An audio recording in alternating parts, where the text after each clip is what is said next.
విజయసాయిరెడ్డి వ్యాఖ్యలపై స్పందించారు గుడివాడ అమర్నాథ్. నిన్న విజయసాయిరెడ్డి మాట్లాడిన మాటలు చూస్తూ ఉంటే మళ్లీ రాజకీయాల్లోకి వెళ్లే విధంగా కనిపిస్తున్నాయని అన్నారు. జగన్ మరోసారి గెలిచి ఉంటే కనుక పార్టీ నుంచి వెళ్లిపోయేవారా అని ప్రశ్నించారు ఆయన. మరింత సమాచారాన్ని మా ప్రతినిధి రాజు అందిస్తారు.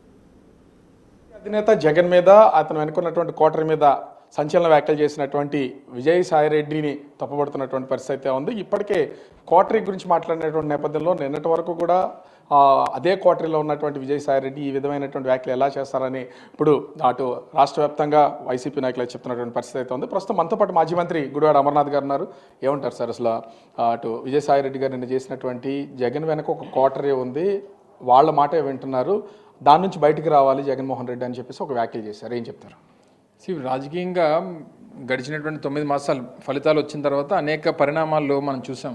సో చాలామంది పార్టీ నుంచి విడిచిపెట్టి వెళ్ళిపోయినటువంటి వారు, చాలామంది లేదా మేము రాజకీయాలకు దూరంగా ఉంటాం అన్నటువంటి వారు చాలామంది గడిచినటువంటి 9 మాసాల్లో వైఎస్ఆర్ కాంగ్రెస్ పార్టీ క్లిష్ట పరిస్థితులను ఎదుర్కొన్నాం. కాకపోతే వెళ్ళిపోయినటువంటి వారు ఏం మాట్లాడతారు ఏంటి అనేటువంటిది అంత ఊహించకుండా ఉన్నాం అనేటువంటిది అది అమాయకత్వం. ఎందుకంటే వెళ్ళిపోయినటువంటి వారు ఏం మాట్లాడతారో ఏం మాట్లాడి వెళ్ళిపోతారో అనేటువంటిది అన్నీ ఊహించగలం. సో దీన్ని పెద్దగా మేము పట్టించుకోవాల్సినటువంటి అవసరం లేదనేటువంటిది మా అభిప్రాయం. ఇంకా క్వార్టరీల గురించి వాటి గురించి మాట్లాడేటువంటిది బయట కార్యకర్తల స్థాయిలో ఎవరైనా మాట్లాడినా లేదా ప్రజలు మాట్లాడినా పర్వాలేదు, కానీ ఇప్పటి వరకు అందులో ఉన్నటువంటి మనం మాట్లాడడం అనేటువంటిది అది సమంజసంగా ఉండదు. జనరల్గా మన వ్యక్తిత్వం మీద కూడా అది ఒక రిమార్క్ అవుద్ది అనేటువంటిది మరి పెద్ద మనిషిగా ఆలోచించాలనేటువంటిది నా అభిప్రాయం. సో ఏదేమైనప్పటికీ జగన్మోహన్ రెడ్డి గారి క్వార్టరీ అంటే ఈ రాష్ట్రంలో వైఎస్ఆర్ కాంగ్రెస్ పార్టీ కార్యకర్తలు ఆయన క్వార్టరీ. సరే, ఇంకా మిగిలినటువంటి దగ్గరగా క్లోజ్గా ఉన్నటువంటి వారి గురించి మాట్లాడుకున్నప్పుడు మా పార్టీలో ఏ రోజు నెంబర్ 2 అనేటువంటిది లేదు. మా పార్టీలో ఎప్పుడు కూడా నెంబర్ 1 మాత్రమే జగన్మోహన్ రెడ్డి గారు మాత్రమే. మిగిలినటువంటి వారు అందరూ కూడా వారి సమాచారాన్ని అందజేయడానికో లేకపోతే జరిగినటువంటి పరిస్థితులను వారు చేరవేయడానికో లేకపోతే సహజంగా ఈ రాజకీయ వ్యవస్థలో కాదు, ఏ ప్రొఫెషన్ అయినా తీసుకో, అన్ని ప్రొఫెషన్స్లో కూడా క్వార్టరీలు అనేటువంటివి ఆ లీడర్షిప్ని బట్టి ఉంటాయి. జగన్ చెప్పుడు మాటలు వింటున్నాడు, ఆయన దాటి క్వార్టరీని సాటిస్ఫై చేస్తేనే ఎవరు మాటలైనా సరే జగన్ దాకా వెళ్తాయి, లేకపోతే వెళ్ళవనేది విజయసాయిరెడ్డి చేస్తున్న ప్రధానమైనటువంటి ఆరోపణ. మరి ఇప్పటి వరకు మనం ఏ పాత్రలో ఉన్నాం అక్కడ?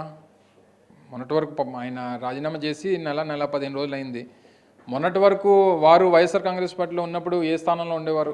వారు కూడా అదే స్థానంలో ఉండేవారు కదా. మరి రేపు ప్రజలు కూడా అదే అడుగుతారు కదా. పార్టీలో ఉన్నటువంటి కార్యకర్తలు కూడా రేపు ఆ ప్రశ్న అడిగితే ఏం చెప్తారు? ఉత్తరాంధ్ర జిల్లాలకి దాదాపు 7.5-8 సంవత్సరాలు ఆయన రీజనల్ కోఆర్డినేటర్గా ఉన్నారు. 2 సంవత్సరాలు రాష్ట్ర వ్యవహారాలన్నీ కూడా చూసేవారు.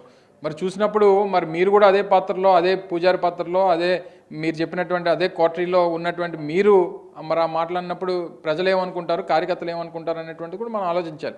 సో సరే, ఏదేమైనప్పటికీ జగన్మోహన్ రెడ్డి గారు ఎవరో చుట్టుపక్కల ఉన్నటువంటి వారు మాటలు చెప్పేస్తానో లేకపోతే ఎవరో ఏది చెప్పేస్తారని అనుకోవడం అమాయకత్వం.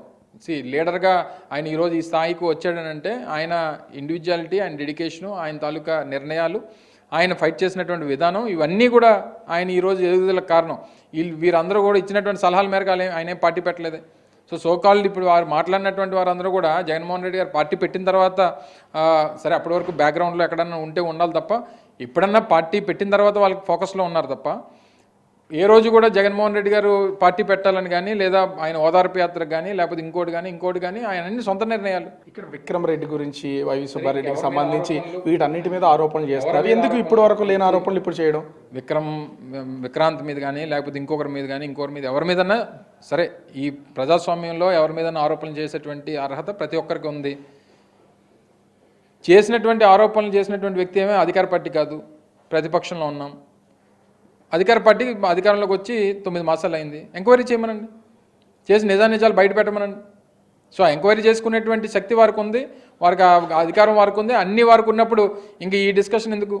ఎవరి మీద వ్యక్తిగతంగా ఆరోపణలు మనం ఎవరినో కన్ఫెస్ చేసి మనం ఎవరినో పేరు చెప్పేటువంటి దానికన్నా అధికార పార్టీ అధికారంలో ఉంది కాబట్టి వారు ఏదైతే ఉన్నారో వారిని ఎంక్వైరీ చేసుకొని నిజాలు బయట పెట్టమని మేము కూడా ఎదురు చూస్తున్నాం. చివరిగా అంటే నిన్న విజయసాయిరెడ్డి చేసినటువంటి వ్యాఖ్యల్లో మీ ప్రభుత్వ హయాంలో ఉండగా అసలు మద్యం అనేది ఎక్కడ అవినీతి జరగలేదు, అక్రమాలు జరగలేదని మీరు చెప్తూ వస్తున్నారు. ఇప్పుడు కూటమి మీ ప్రభుత్వ హయాంలో చాలా జరిగిందని చెప్తున్నారు.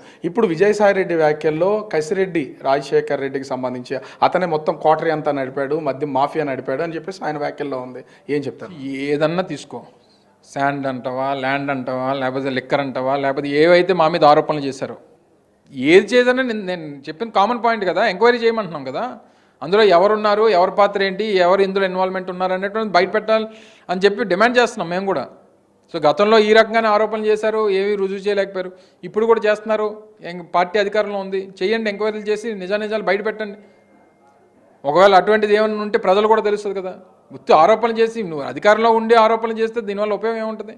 సో మేము డిమాండ్ చేసేటటువంటిది డీటెయిల్డ్ ఎంక్వైరీ చేయమనండి, ఎవరు ఉన్నారు, ఎవరు ఇన్వాల్వ్మెంట్ ఉన్నటువంటి బయట పెట్టమనండి మేము కూడా డిమాండ్ చేస్తున్నాం. అంటే ఇక్కడ మొత్తంగా చూస్తే అటు విజయసాయిరెడ్డి చేసినటువంటి వ్యాఖ్యల్లో వ్యవసాయ సాగు చేసుకుంటా అన్నాడు, ఇప్పుడు రాజకీయాల మీద మనసు మారింది, కేవలం రాజకీయాల్లోకి వెళ్తా కంటిన్యూ అవ్వాలనుకుంటున్నారు కాబట్టి ఈ రకమైనటువంటి వ్యాఖ్యలు. అవినీతి చేసాం వైసీపీ టైంలో అని చెప్తే ఖచ్చితంగా ఎంక్వైరీకి సిద్ధం, ఎంక్వైరీ చేసుకుంటే దాంట్లోంచి ఏమీ లేనప్పుడు మేము బయటపడతాం, ఎంక్వైరీ చేసుకుని నిరూపించమని చెప్పేసి మాజీ మంత్రి గుడివాడ అమర్నాథ్ డిమాండ్ చేస్తున్నటువంటిది కనిపిస్తోంది. కెమెరామ్యాన్ రాముతో రాజు బిగ్ టీవీ, విశాఖపట్నం.